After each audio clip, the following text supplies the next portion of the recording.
Hello student, welcome to this class. आज का जो हमारा क्लास है वो जो फर्स्ट लॉ हमारा जो चल रहा है, तो फर्स्ट लॉ जो हमने क्लोज सिस्टम के लिए है वो हमने तो कंप्लीट कर लिया है।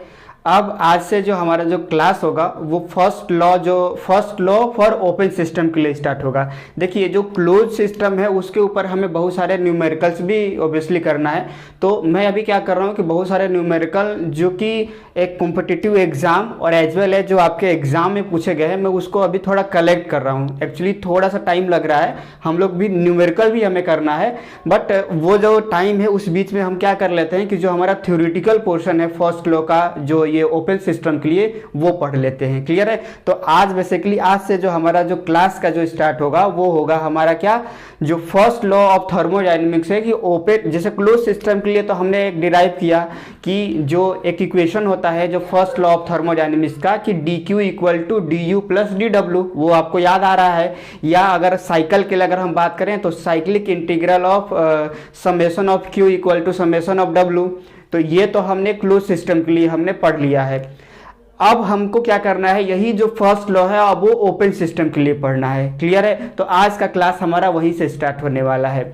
लेकिन क्लास स्टार्ट होने से पहले मैं आपको कुछ बताना चाहता हूँ कि जैसे देखिए, अभी का तो टाइम आप देख ही रहे हैं कि कितना क्राइसिस टाइम है इंडिया के लिए, और ये एक बहुत बड़ा पेंडेमिक है। और इस पेंडेमिक में हमें क्या करना है, अपने को बचा के रखना है, अपने फैमिली को बचा के रखना है, ताकि हम गवर्नमेंट के ऊपर बर्डन ना पड़ पाए, क्योंकि हमारा गवर्नमेंट जो सिस्टम है वो ऑलरेडी बहुत ज़्यादा कोलैप्स हो चुका है। तो हमें ये कंट्रीब्यूट करना है कि कैसे हम एक सही सिटीजन रहें और साथ ही अपने फैमिली के लिए एक अच्छा क्या बोलना चाहिए कि एक अच्छा भूमिका निभाएं। हम खुद स्वस्थ रहें और घर वाले को भी कोशिश करें कि वो स्वस्थ रहें। इसके लिए सबसे बेस्ट है कि जो भी गवर्नमेंट प्रिकॉशन दे रही है, प्लीज़ आप लोग बाहर ना निकलें, घर में रहिए सेफली। ऑनलाइन आपके लिए पढ़ाई वैसे भी चल रहा है, बाहर से तो कोई मतलब है नहीं। आराम से मस्त घर में रहिए और पढ़िए और मस्त एंजॉय करिए। और रही बात, बहुत सारे लोगों को ऐसे डाउट्स भी हो रहे हैं कि कोर्स तो देखो टाइम से पूरा अच्छे से कंप्लीट हो जाएगा। अभी मेन दिक्कत क्या हो रहा है टीचर के साथ भी, कि उन्हें भी क्या करना पड़ रहा है, कहीं ना कहीं शिफ्ट होना पड़ रहा है क्लासेस टाइप में, या वो खुद किसी न किसी फैमिली के इशू को लेके वो फेस कर रहे हैं। तो उसको सॉर्ट आउट करते हुए भी हमें इतना भी पता है कि आपका एग्ज़ाम भी हमारे लिए इम्पोर्टेंट है, तो उसका आप बिल्कुल चिंता मत करिए। अब से जो भी अगर कोई डिले हो रहा है तो वो अब डिले भी नहीं होने वाला है, कंटिन्यूसली आपको वो हर वीडियो मिलते रहेंगे। क्लियर है? तो उसके लिए आपको वरी होने की ज़रूरत नहीं है, सफिशिएंट टाइम मिलेगा। और मोस्टली ये भी हो सकता है एग्ज़ाम भी एक्सटेंड हो, क्योंकि देखिए अभी हमारे लिए इम्पोर्टेंट ये है कि कैसे हम अपने सिटीजन को बचाएं गवर्नमेंट के लिए, एग्ज़ाम से भी ज़्यादा इम्पोर्टेंट, क्योंकि जब इंसान रहेगा तभी वो एग्ज़ाम दे पाएगा। समझ में आ रहा है? तो आपको बिल्कुल भी हैरे होने की ज़रूरत नहीं है, सब कुछ टाइम से हो जाएगा, बस आपको पेशेंस रखने की ज़रूरत है। क्लियर है? और अपने कंसेप्ट पे ध्यान देने की ज़रूरत है, घर वालों को ध्यान देने की ज़रूरत है, बाकी सब चीज़ें नॉर्मल हो जाएगी। कुछ दिन का टाइम है, जैसे अकॉर्डिंग टू कुछ रिसर्चेस बता रहे हैं कि जो इंडिया में जो पीक है वो अराउंड आपका 15 के आसपास, 15 मई के आसपास पीक आने वाला है। हर एक जो पेंडेमिक होता है उसका एक पीक होता है, मतलब वो केस जहाँ पे वो मैक्सिमम होगा उसके बाद जो रेट है वो डिक्लाइन होने वाला है, तो वो जल्दी ही आने वाला है। लेकिन ये जो टाइम है, ऐसा नहीं है कि पीक आएगा तो उसके बाद नहीं करो, होगा, लेकिन थोड़ा जो संक्रमण का जो रेट है वो कम हो जाएगा। क्लियर है? तो ये जो 1 महीने और 1.5 महीने का जो टाइम है, इसमें हमें बहुत अच्छे से अपने को केयर रखना है। ये 1-1.5 महीना अगर हम क्रॉस कर लेंगे तो बाकी फिर चीज़ें थोड़ी सी नॉर्मल होने लगेंगी लाइफ। क्लियर है? तो ठीक है, बाकी बस यही लास्ट, मतलब एक सिंगल वर्ड में यही बोलेंगे कि आपको सेफ रहना है, बाहर नहीं निकलना है, बहुत ज़रूरी है तभी बाहर निकलिए। ठीक है? तो चलिए हम लोग आज अपना क्लास स्टार्ट करते हैं। तो आज हमारा क्लास होने वाला है क्या, फर्स्ट लॉ हम ओपन सिस्टम के लिए देखने वाले हैं। तो फर्स्ट लॉ ओपन सिस्टम देखने से पहले हमने 3 टाइप के सिस्टम देखे हुए हैं। आपको याद आ रहा होगा कि एक क्लोज सिस्टम होता था, एक ओपन सिस्टम होता था और एक आपका आइसोलेटेड सिस्टम होता था। अब तीनों क्या होता है हमने ऑलरेडी डिस्कस किया हुआ है, तो हम लोग एक ब्रीफ में देख लेते हैं कि ये ओपन सिस्टम क्या होता है। तो क्लोज सिस्टम में क्या हो रहा था कि केवल और केवल एनर्जी का ट्रांसफर हो रहा था, मास का ट्रांसफर नहीं होता था। जबकि ओपन सिस्टम का अगर हम बात करें, ये हो गया हमारा ओपन सिस्टम।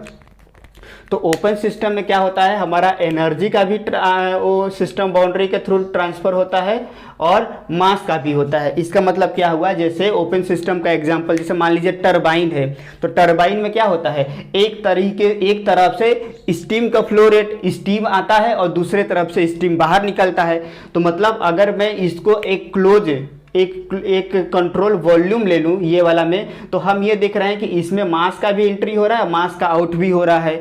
यहाँ पे स्टीम जो है अपने साथ कुछ एनर्जी लेके आएगा, तो वो एनर्जी लेके आ रहा है। अब वो जब स्टीम बाहर निकलेगा तो सम अमाउंट ऑफ एनर्जी को वो बाहर भी रिलीज करेगा, और शाफ्ट जो है, और ये जो एनर्जी का कुछ पार्ट जो है वो शाफ्ट क्या करेगा, उसको रोटेशन में यूज कर लेगा, जो कि हम लोग टरबाइन वर्क बोलते हैं। क्लियर है। तो मतलब अल्टीमेटली ओपन सिस्टम क्या होता है, ओपन सिस्टम वो सिस्टम होता है जिसमें बाउंड्री के through the control volume mass का भी ट्रांसफर होता है और एनर्जी का भी ट्रांसफर होता है। लेकिन अगर वही क्लोज सिस्टम रहता है तो उसमें क्या होता है, केवल और केवल एनर्जी का ट्रांसफर होता है, मास का ट्रांसफर नहीं होता है। जैसे हमने उसका एग्जाम्पल ये लिया था कि जैसे एक कप ऑफ टी लीजिए और आप उसको टेबल पर रख दीजिए, तो क्या होगा, अगर आप उस कप ऑफ टी में जितना भी चाय है, जितना भी मास है, वो तो कांस्टेंट रहेगा, वो तो कुछ उतना ही रहने वाला है। लेकिन अगर मान लीजिए कि अगर 5 मिनट पहले अगर हम चाय रखे थे तो वो कुछ पर्टिकुलर एनर्जी, जहाँ हाई एनर्जी स्टेट पे था, धीरे धीरे वो एनर्जी कूल होकर एनवायरनमेंट को दे देगा और उसका जो एनर्जी है वो कम हो जाएगा। तो ये हमने एग्जाम्पल किसके लिए देखा था, आपका क्लोज सिस्टम के लिए देखा था। तो उसमें क्या हो रहा था, एनर्जी का केवल ट्रांसफर होता है, मास का ट्रांसफर नहीं होता है। जबकि ओपन सिस्टम में क्या होता है, मास का भी ट्रांसफर होता है और एनर्जी का भी ट्रांसफर होता है। इसका एग्जांपल हमने जितने भी आपका इंजीनियरिंग मशीन हो गए वो सारे ओपन सिस्टम के एग्जांपल होते हैं। टरबाइन हो गया, कंप्रेसर हो गया, हीट एक्सचेंजर हो गया, कंडेंसर हो गया, क्लियर है, जितने भी पंप हो गया, सब चीज किसके एग्जाम्पल में आ जाएंगे, हमारे ओपन सिस्टम के एग्जाम्पल में आ जाएंगे। ठीक है। तो देखिए अब इस पर्टिकुलर जो टॉपिक है, जो फर्स्ट लॉ ऑफ थर्मोडायनेमिक्स में, इसमें हमें 3 चीज देखने की जरूरत है। एक तो हमें मास फ्लो रेट पता करना है, दूसरा हमें एक एनर्जी फ्लो रेट पता करना है, और तीसरा जो है एक बहुत बड़ा इक्वेशन आता है जो कि बहुत मतलब आपको वो हमेशा याद रखना है। जब भी थर्मोडायनेमिक्स का बात आएगा तो उसमें वो इक्वेशन पक्का आएगा, उसको बोलते हैं स्टेडी फ्लो एनर्जी इक्वेशन। कोई भी एग्जाम होगा उसमें एक क्वेश्चन, गेट हो गया, ईएस हो गया, आपका एसएससी जेई हो गया, आरआरबी जेई का अगर टेक्निकल का क्वेश्चन आ रहा है तो स्टडी फ्लो एनर्जी इक्वेशन के ऊपर क्वेश्चन बनने की बहुत ज़्यादा चांसेस होता है अगर वो फर्स्ट लॉ से बात कर रहा है। तो क्लोज सिस्टम से तो आएगा ही, उससे भी ज़्यादा इंपॉर्टेंट हो जाता है स्टडी फ्लो एनर्जी इक्वेशन। तो वो भी आज की क्लास में हम लोग देखने वाले हैं। तो उसके पहले हम लोग देखते हैं कि मास फ्लो रेट क्या होता है। देखिए मास फ्लो रेट मतलब क्या, कि टाइम के साथ मास का कितना ट्रांसफर हो रहा है। तो amount of mass flowing through a section per unit time. एक पर्टिकुलर, अगर हम पाइप के एक पर्टिकुलर सेक्शन में हम ये फाइंड आउट करें कि 1 सेकेंड में उस पर्टिकुलर सेक्शन से कितना मास पास हो रहा है, उसको हम लोग बोलेंगे मास फ्लो रेट। क्लियर है। और जो मास फ्लो रेट होता है उसको कुछ इस तरीके से डिनोट किया जाता है, रो ए इंटू वी। अब ये जो फॉर्मूला होता है ये हमारे लिए इंपॉर्टेंट है, लेकिन ये फॉर्मूला आया कहाँ से है, तो देखिए चाहिए तो आप डायरेक्ट इसको याद कर सकते हैं। वो भी कैसे, जैसे देखो मास फ्लो रेट क्या होता है, डेंसिटी इंटू वॉल्यूम होगा। अब डेंसिटी तो ये तो रो हमारा डेंसिटी हो गया, और वॉल्यूम क्या होता है, वॉल्यूम को हम लिख सकते हैं एरिया इंटू लेंथ। और अगर हम मास फ्लो रेट बोल रहे हैं तो फ्लो रेट मतलब कि टाइम के साथ, तो हमने वहां पे जो लेंथ है उसके जगह में हमने क्या लिख दिया है, वेलोसिटी लिख दिया। मतलब लेंथ को टाइम के साथ डिफरेंशिएट कर दिए हैं, तो वो हमारा क्या हो जाएगा, वेलोसिटी। जब एरिया और वेलोसिटी का मल्टीप्लाई करेंगे तो वो हमारा क्या हो जाएगा, हमारा एक तरीके से वॉल्यूम फ्लो रेट आ जाएगा। तो अगर हम डेंसिटी में वॉल्यूम फ्लो रेट को मल्टीप्लाई कर देते हैं तो वो मास फ्लो रेट हो जाता है। क्लियर है। तो ये कहाँ से आया है, उसके लिए एक छोटा सा डेरिवेशन है, वो हम लोग यहाँ पे देख लेते हैं। जो जैसे सपोज करिए कि ये एक बड़ा सा सेक्शन है। क्लियर है। ये एक बड़ा सेक्शन है, इसमें हमने एक स्मॉल एलिमेंट डीए को कंसीडर किया है। क्या किया है, डीए को कंसीडर किया है।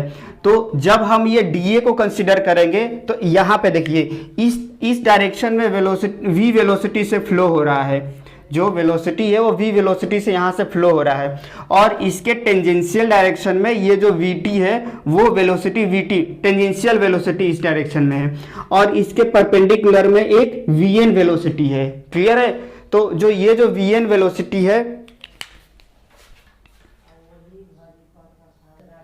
हाँ, तो देखिए ये जो एक एलिमेंट हमने लिया था, इस डायरेक्शन में हमारा vt वेलोसिटी फ्लो हो रहा है, मतलब टेंजेंशियल डायरेक्शन में।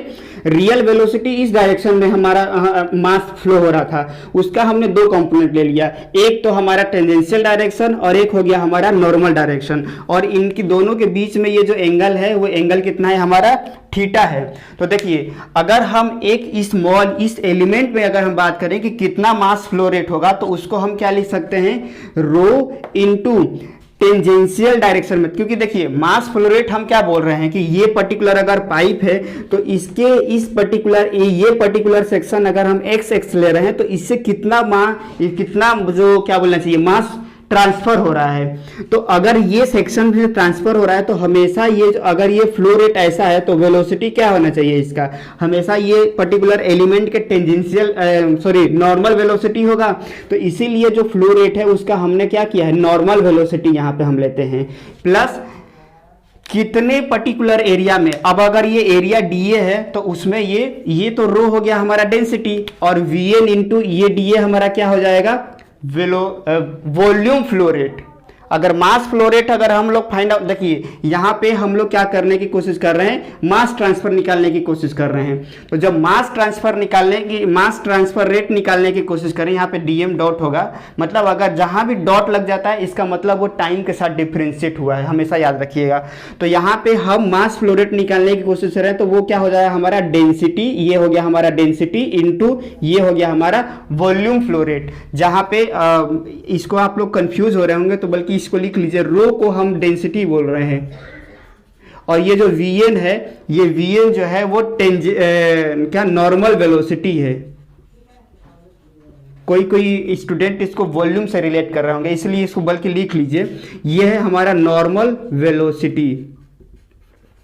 इसको प्लीज नोट डाउन कर लीजिए। ये जो Vn है, एन जो सब्सक्रिप्ट में है उसका मतलब नॉर्मल, और वी मतलब वेलोसिटी से रिलेटेड है। क्लियर है? और रो जो है वो हमारा डेंसिटी है। तो मास फ्लो रेट एक पर्टिकुलर स्मॉल एलिमेंट में हमारा कितना हो जाएगा, rho into V N into D A हो जाएगा। अब अगर हमें होल एलिमेंट में कितना मास फ्लो रेट निकालना होगा तो वो क्या हो जाएगा हमारा, एम डॉट इक्वल टू, इसका इंटीग्रेशन कर देंगे। तो इंटीग्रेशन कर देंगे तो जैसे सपोज करिए कि अगर इस पर्टिकुलर सेक्शन से अगर वो जो फ्लूइड एलिमेंट पास हो रहा है और अगर उसका डेंसिटी इनकंप्रेसिबल फ्लूइड है तो ऑब्वियसली डेंसिटी चेंज नहीं आएगा। तो मास फ्लो रेट हम क्या लिख सकते हैं, rho into integration of V N into D A, ये लिख सकते हैं। अब देखिए ये जो Vn इंटू डी है, एक्चुअली इसको हम एक ये बोल सकते हैं कि हमेशा जो वेलोसिटी फ्लो होता है तो ड्यू टू फ्रिक्शन वो हमेशा कांस्टेंट नहीं होता। जैसे आप लोग अगर पाइप में भी अगर बात करेंगे कि पाइप में अगर मान लीजिए यहाँ से कोई फ्लूइड फ्लो हो रहा है तो आप ये नहीं फाइंड आउट करेंगे कि कुछ इस तरीके से सब पूरे हर एक सेक्शन पे जो वेलोसिटी है वो यूनिफॉर्म मिलने वाला है। वॉल के सरफेस पे हमने देखा था ना फ्लूइड मैकेनिक्स में, वॉल के सरफेस में जैसे ही फ्लूइड कांटेक्ट में आएगा यहाँ पे वेलोसिटी जीरो हो जाएगा, यहाँ भी वेलोसिटी जीरो हो जाएगा। जैसे जैसे वो ऊपर जाते जाएगा, मतलब हम यहाँ से मूव करते जाएंगे, यहाँ से नीचे आते जाएंगे तो हम देखेंगे कि हमारा वेलोसिटी है वो बढ़ने लगेगा। तो हमको हमेशा अभी आगे एफ में और ये वाला इक्वेशन को अभी हमको देखना है। तो हमें जो इक्वेशन मिलता है वो इस तरीके से रेक्टेंगुलर ना मिलके, यूनिफॉर्म ना मिलके एक पैराबोलिक फॉर्म में मिलता है। मतलब कि यहाँ पे जीरो हो जाएगा ड्यू टू एडहेसिव फोर्स, और सेंटर पे वेलोसिटी का जो वैल्यू होता है वो हाईएस्ट होता है। तो इस केस में अगर हम आप बात करेंगे कि तो सर ये Vn क्या लेंगे, तो क्योंकि Vn हर एक टाइम के Vn कांस्टेंट है नहीं, तो हम लोग क्या करते हैं कि ये फाइंड आउट करते हैं कि ये थ्रू आउट एक पर्टिकुलर एवरेज पर्टिकुलर एरिया में वो कितना फ्लो हो रहा है, मतलब हम V एवरेज की बात करेंगे। तो जो V एवरेज होगा वो क्या हो जाता है 1/a into integration of Vn into D A. तो अब यहाँ से देखिए integration of Vn into D ए को हम लिख सकते हैं कि V एवरेज इंटू ये इधर आएगा तो एरिया इक्वल टू हम लिख सकते हैं integration of V N into D A. तो अब ये जो वैल्यू है V N into D A के जगह में हम क्या लिख सकते हैं, एरिया इंटू वी एवरेज लिख सकते हैं। तो ये हमारा मास फ्लो रेट क्या आ जाएगा, density into area into V average, जबकि ये वी एवरेज क्या है, एवरेज वेलोसिटी है। यहाँ पे बल्कि आप लिख लीजिए, ये जो वी एवरेज है इसका मतलब हमारा है एवरेज वेलोसिटी। तो आपको एक सिंगल, देखिए ये डेरिवेशन आपको नहीं पूछने वाला है, आपको याद क्या रखना है कि जो मास फ्लो रेट होता है वो क्या हो जाता है हमारा, density into area into velocity. और कौन सा वेलोसिटी, एवरेज वेलोसिटी। या अगर आप इसको याद नहीं भी रखेंगे तो भी कैसे याद रख सकते हैं, मास इक्वल टू क्या होता है, मास इक्वल टू होता है रो इंटू वॉल्यूम होता है। अब मास फ्लो रेट का बात करेंगे तो देखिए मास फ्लो रेट, तो अगर इसको हम लोग एक बार डिफरेंशिएट करेंगे तो क्योंकि डेंसिटी जो है वो तो अगर इनकम्प्रेसिबल फ्लूइड है तो डेंसिटी चेंज होने वाला नहीं है, तो ये डेंसिटी कांस्टेंट हो गया। चेंज क्या होगा हमारा, वॉल्यूम, तो वॉल्यूम फ्लो रेट हो जाएगा। अब वॉल्यूम क्या होता है हमारा, वॉल्यूम होता है एरिया इंटू लेंथ। और अगर रेट पूछ रहे हैं तो रेट मतलब क्या है, एल का डॉट मतलब क्या, D L by D T. और D L by D T ही क्या होता है हमारा, वेलोसिटी होता है। तो इसीलिए मास फ्लो रेट को हम लोग इस तरीके से लिखते हैं, rho into A into we. और केवल मास लिखना रहता तो ये यहाँ पे वी के जगह में क्या हो जाता है, एल आ जाता है। क्लियर है, तो यहाँ से भी आप याद रख सकते हैं इसको। क्लियर है, तो इसको मैं रफ कर देता हूँ। मेन जो है वो ये है, तो ये वाला इक्वेशन को हमें क्या करना है, ये वाले इक्वेशन को हमें याद रखना है। ठीक है, मतलब हमारा मास फ्लो रेट क्या हो जाएगा, rho into A into we. और कभी कभी क्या रहता है, जब भी आप लोग न्यूमेरिकल देखेंगे तो वी एवरेज नहीं लिखेगा, केवल वेलोसिटी लिख देगा, तो उसको ऑलरेडी एज्यूम कर लेना है कि वो एवरेज वेलोसिटी की बात कर रहा है। ठीक है, तो होप आपको यहाँ तक ये वाला जो इक्वेशन है वो हमें समझ में आ गया होगा। अब हम लोग देखते हैं कंजर्वेशन ऑफ मास। जैसे हमने क्या पढ़ा था अभी, फर्स्ट लॉ हमारा क्या बताता है, कंजर्वेशन ऑफ एनर्जी। वैसे ही यूनिवर्स में जो मास भी होता है वो हमारा क्या रहता है, कंजर्व रहता है। वो अभी हम लोग यहाँ पे देखने वाले हैं। तो देखिए हम ये कंसिडर करते हैं कि अगर ये एक क्लोज वॉल्यूम है या कंट्रोल वॉल्यूम है, कंट्रोल वॉल्यूम है, तो इसमें क्या हो जाएगा, कुछ मास आएगा और कुछ मास चला जाएगा। क्लियर है, तो अगर हम इसका एक मास बैलेंस की बात करें, यहां पे अगर हम इसका मास बैलेंस लिखें, मास बैलेंस लिखें तो क्या हो जाएगा हमारा, जितना मास आया माइनस जितना मास इस पर्टिकुलर क्लोज वॉल्यूम से बाहर निकला। अब क्योंकि मास तो डिस्ट्रॉय होगा नहीं, तो वो हो सकता है कि कुछ अमाउंट ऑफ मास जो है इस कंट्रोल वॉल्यूम में क्या हो जाएगा, एक्यूमुलेट हो जाएगा। तो यानी क्या हो जाएगा, अगर हम मास बैलेंस लिखें तो कुछ मास आया, कुछ मास गया और कुछ मास यहाँ पे क्या हो गया हमारा, एक्यूमुलेट हो गया। क्लियर है, क्या हो गया, एक्यूमुलेट हो गया। तो मतलब mass in minus mass out equal to mass जो कंट्रोल वॉल्यूम में एक्यूमुलेट हो गया। अब देखिए अगर हम इसको टाइम के साथ इंटीग्रेट कर देंगे, टाइम के साथ अगर ये फ्लो रेट को इंटीग्रेट कर देंगे तो क्या हो जाएगा, m dot E D T minus M dot M out upon D T equal to D M C V upon D T. मतलब अल्टीमेटली ये जो इक्वेशन है, इसको मैं अगर मान लो इक्वेशन 1 दे देता हूँ, तो इक्वेशन 1 को हमने क्या कर दिया है, टाइम के साथ इंटीग्रेट कर दिया है। तो देखिए टाइम के साथ इंटीग्रेट कर दिया है तो हमेशा मैंने क्या बताया कि जैसे ही डॉट लग जाएगा मतलब वो क्या हो रहा है, टाइम के साथ चेंज हो रहा है। तो हम M dot M in upon D T को क्या लिख सकते हैं, एम डॉट ई एन लिख सकते हैं। मतलब कि एम डॉट ई एन मतलब क्या, कि किस मास फ्लो रेट से जो हमारा फ्लूइड है वो कंट्रोल वॉल्यूम में इंटर कर रहा है, मतलब किस मास फ्लो रेट से इंटर कर रहा है। और एम डॉट आउट मतलब कि किस मास फ्लो रेट से कंट्रोल वॉल्यूम से फ्लूइड बाहर निकल रहा है। क्लियर है, तो कितना इसमें अंदर आया और कितना यहां से बाहर गया। अब अगर इसका हम माइनस करेंगे तो एक्चुअली वो क्या हो जाएगा कि किस रेट से जो हमारा मास है वो इस कंट्रोल वॉल्यूम में एक्यूमुलेट हो रहा है। मतलब D M C V upon D T को हम लोग क्या बोलेंगे, रेट ऑफ मास एक्यूमुलेशन। मतलब कंट्रोल वॉल्यूम में कितना हमारा जो मास है वो एक्यूमुलेट हो रहा है। क्लियर है, और ये जो वैल्यू है एम डॉट सी बी, तो क्योंकि एम डॉट सी बी होगा क्या, जिस रेट से आ रहा है और जिस रेट से ये जा रहा है, तो इसके अंदर में जितना भी स्टोर होगा वो हमेशा क्या रहेगा, कांस्टेंट ही रहेगा। क्लियर है? तो वो वैल्यू जो है MCV हमारा क्या होने वाला है, कांस्टेंट ही रहने वाला है। अब देखिए, एक अभी जब हम लोग जब काइनेमेटिक्स पढ़ेंगे FM में, फ्लूइड काइनेमेटिक्स में, उसमें हमने बहुत सारे फ्लो पढ़ने हैं, जो फ्लूइड का कि unsteady flow, steady flow, uniform flow, non uniform flow. तो उसी में एक फ्लो होता है स्टडी फ्लो। तो स्टडी फ्लो क्या होता है कि अगर कोई भी प्रॉपर्टी है किसी भी फ्लूइड का, अगर वो टाइम के साथ चेंज नहीं हो रहा है, तो उस पर्टिकुलर फ्लूइड को हम लोग बोलेंगे कि वो स्टडी स्टेट में है या स्टडी फ्लो है वो। मतलब जैसे इसका मतलब मैं ये बोलूं कि जैसे सपोज करिए एक पाइप से पानी फ्लो हो रहा है। आज 10 बजे अगर मैं चेक किया कि वहाँ पे कितने वेलोसिटी से वो फ्लो हो रहा था, उसका टेम्परेचर क्या था, उसकी डेंसिटी क्या था, उसका प्रेशर क्या था। अभी मैंने 10 बजे चेक किया, फिर मैं कुछ देर बाद आया और मान लीजिए कि 2 बजे दोपहर में आके फिर मैं चेक कर रहा हूँ उसका कितना टेम्परेचर है। तो देखिए, स्टडी फ्लो रेट क्या होता है कि अगर कोई भी एक पाइप अगर हम कंसिडर करते हैं, तो वहाँ पे हमने ये कंसिडर किया कि मान लो कि 10 बजे वहाँ पे क्या फ्लो रेट था, उस फ्लूइड का क्या टेम्परेचर था, क्या उसका प्रेशर था उस समय जब वो फ्लो हो रहा था। क्लियर है? और आप जस्ट कुछ घंटे बाद मान लो 2 बजे अगर हम चेक कर रहे हैं कि अब उसका क्या फ्लो रेट है, अब उस फ्लूइड का क्या टेम्परेचर है, क्या प्रेशर है। क्लियर है? मतलब जितने भी प्रॉपर्टी होता है वो हमने एक पर्टिकुलर टाइम पे चेक किया, कुछ टाइम के बाद अब हमने चेक किया। अगर हम ये देखेंगे कि दोनों टाइम पे, जब एक 10 बजे हमने चेक किया तो भी वही सेम प्रॉपर्टी था, फ्लो रेट भी वही था, टेम्परेचर भी वही था, और 2 बजे भी चेक किया, 4 बजे चेक किया, 2 साल के बाद चेक किया, तब भी वो फ्लो रेट वही बना हुआ है, टेम्परेचर वही बना हुआ है। मतलब टाइम के साथ अगर कोई प्रॉपर्टी चेंज नहीं होती है तो ऐसे फ्लो रेट को हम लोग बोलते हैं क्या, स्टडी फ्लो रेट। तो अब देखिए यहाँ पे देखिए, मास फ्लो रेट, तो किस रेट से आ रहा है तो वो तो रेट चेंज होता रहेगा, तो वो मास फ्लो रेट चेंज हो रहा है।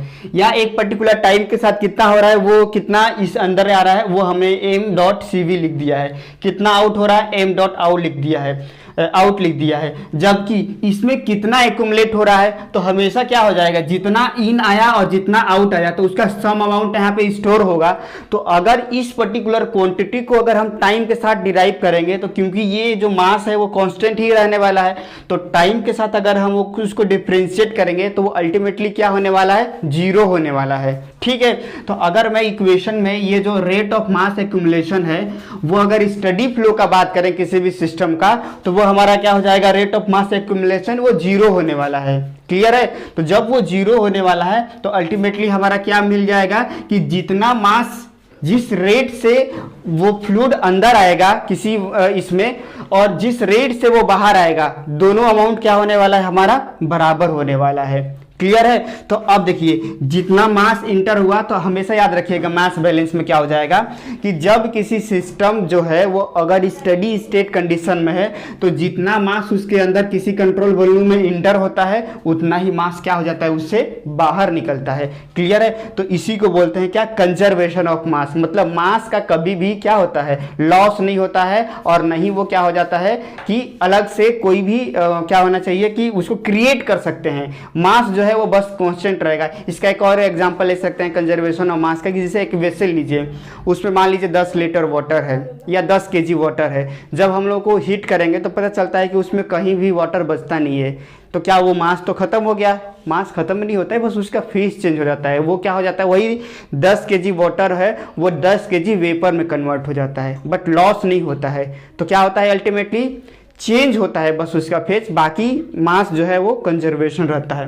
तो अब यहाँ से देखिए, एम डॉट को हम क्या लिख सकते हैं, रो ए वी लिख सकते हैं। तो यहाँ से हम लिख सकते हैं rho A1 V1 equal to rho two A2 V2।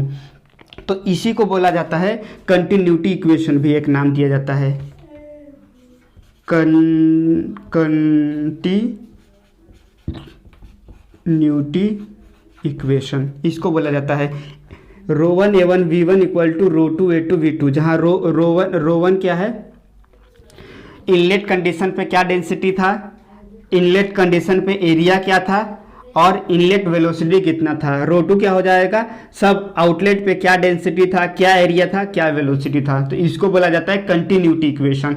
और अल्टीमेटली जितना मास इन हुआ उतना मास आउट हुआ, तो इस दोनों इक्वेशन को कंजर्वेशन ऑफ मास, इससे हम प्रूफ भी कर सकते हैं। क्लियर है। तो अभी हमने क्या देखा कि मास फ्लो रेट क्या होता है, ये इक्वेशन हमारे लिए इंपॉर्टेंट है, और दूसरा ये दोनों इक्वेशन इंपॉर्टेंट है। ये किसके लिए वैलिड है, कब, जब हमारा जो फ्लो है वो स्टडी फ्लो रहेगा। हमेशा याद रखिएगा, स्टडी फ्लो के लिए हमारा क्या हो जाता है कि जितना मास किसी कंट्रोल वॉल्यूम में इंटर होता है उतना ही मास आउट होता है। तो अल्टीमेटली आपको इस पर्टिकुलर स्लाइड से हमें क्या मतलब कि ग्राफ्स करने की ज़रूरत है कि जो मास फ्लो रेट होता है वो rho into area into V average velocity होता है, या रो इंटू वी भी बोल सकते हैं। और दूसरा हमें क्या कंक्लूड करने की ज़रूरत है कि जो कंटिन्यूटी इक्वेशन होता है वो rho one A one V one equal to rho two A two V two होता है। और जब कोई भी fluid steady flow equation steady state में होता है तो जितना मास किसी कंट्रोल वॉल्यूम में इंटर होता है उतना ही वो क्या हो जाता है, हमारा बाहर निकलता है। तो इसको आप लोग नोट डाउन कर लीजिए। इसके बाद अब हम लोग एनर्जी फ्लो रेट के बारे में देखेंगे। ठीक है, तो इसको आप लोग नोट डाउन करिए, फिर देखते हैं।